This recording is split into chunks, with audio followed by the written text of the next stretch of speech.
Moi, j'ai passé une après-midi absolument formidable. Euh, je suis très heureux que la FIC euh, se, se repositionne sur ce sujet du capital investissement, où depuis quelques années, beaucoup de choses en matière de capital et innovation ont été faites à l'extérieur de la FIC, avec un soutien, mais beaucoup de choses ont été faites en dehors.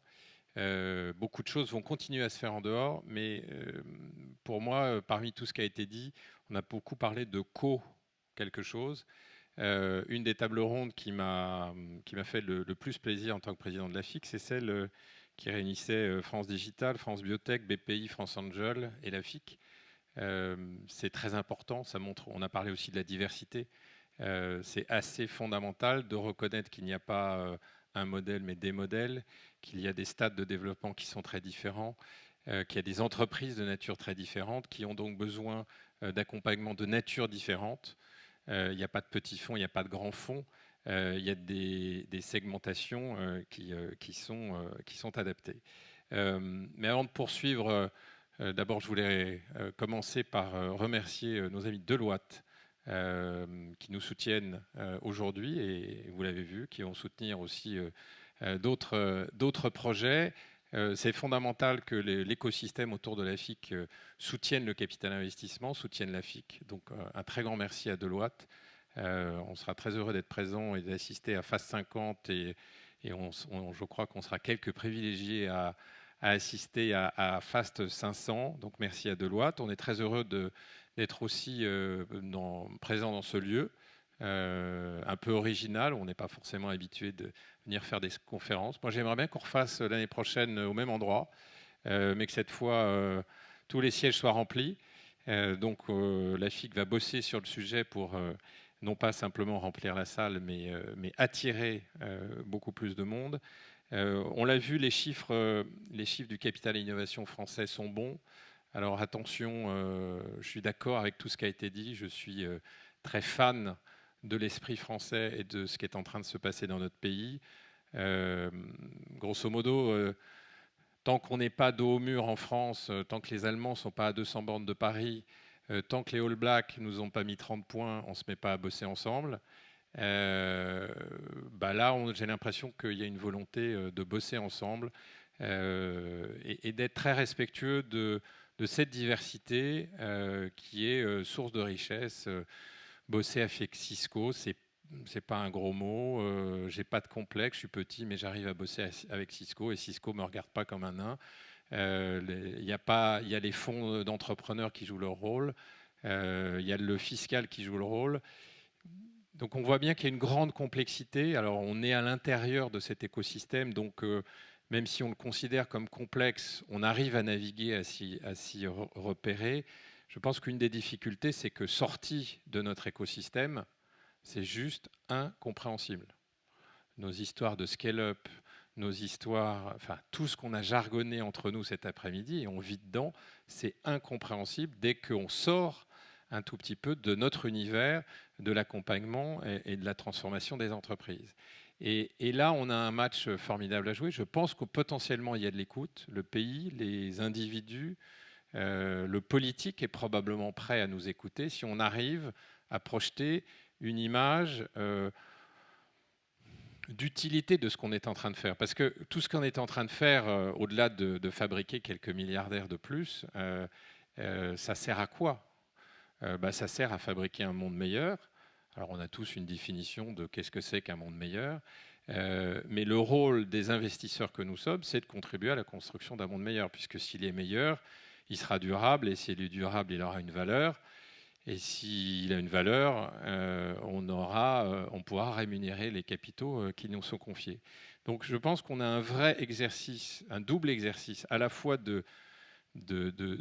d'arriver à, non pas simplifier, parce que je pense qu'il faut qu'on sorte de cette logique, les Français sont des cons, les Français sont des veaux, ils ne comprennent rien. Je suis contre cette idée-là.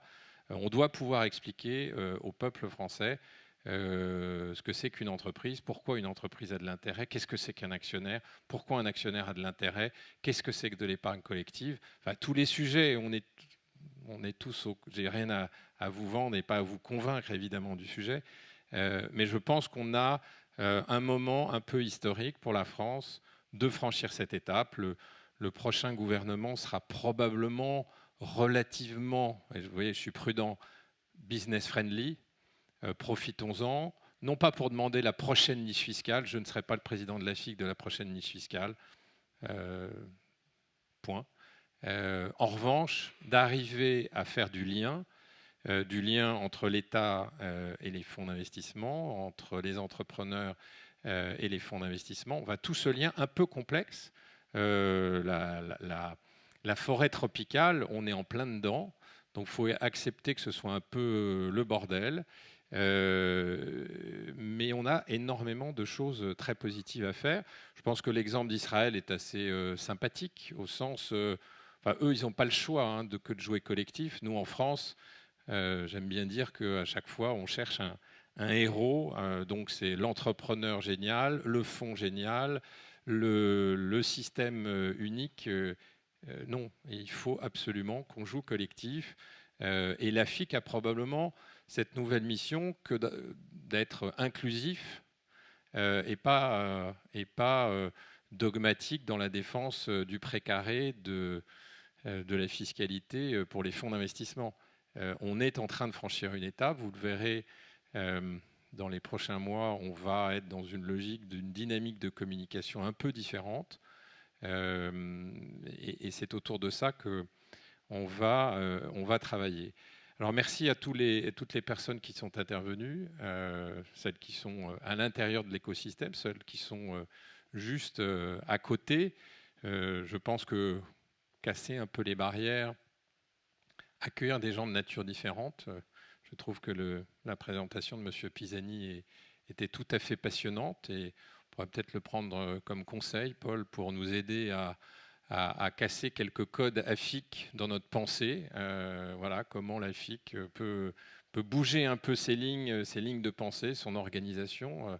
Grâce à Paul, on a une AFIC très très bien organisée. Donc là, je suis en train d'embêter un peu Paul en lui disant tiens, et si on mettait un peu le bordel à la FIC.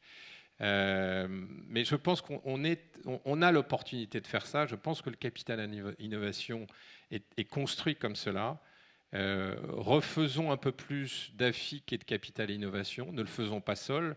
Je faisais une intervention à la BPI la semaine dernière. Je pense qu'on a énormément de choses à faire avec la BPI, comme avec toutes les organisations patronales. Les plus grandes, faire des choses avec la FEP a aussi de l'intérêt parce qu'il y a le corporate venture et on voit bien que si on a plus de corporate venture, c'est bon aussi pour le digital. Les startups ne feront pas toutes des licornes, mais peut-être des entreprises locales qui ont beaucoup d'intérêt parce que et ça, les régions peuvent bosser avec nous sur ces sujets-là. Il y a des projets de fonds régionaux qui ne sont pas là pour fabriquer des licornes, mais qui sont là pour redensifier le pays. Donc, merci à tous d'être intervenus, d'avoir écouté.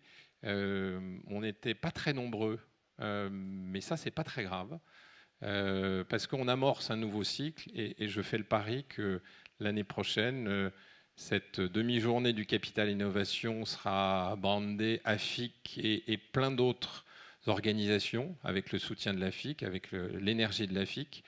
J'espère évidemment encore avec Deloitte, mais que cette fois, la salle sera remplie. Merci à tous et je pense qu'on peut aller prendre un verre. Je ne sais pas s'il y a du champagne. Il y a du champagne ? Oh bah avec les cocoricots sur le Capital Innovation, c'est mérité. Merci à tous.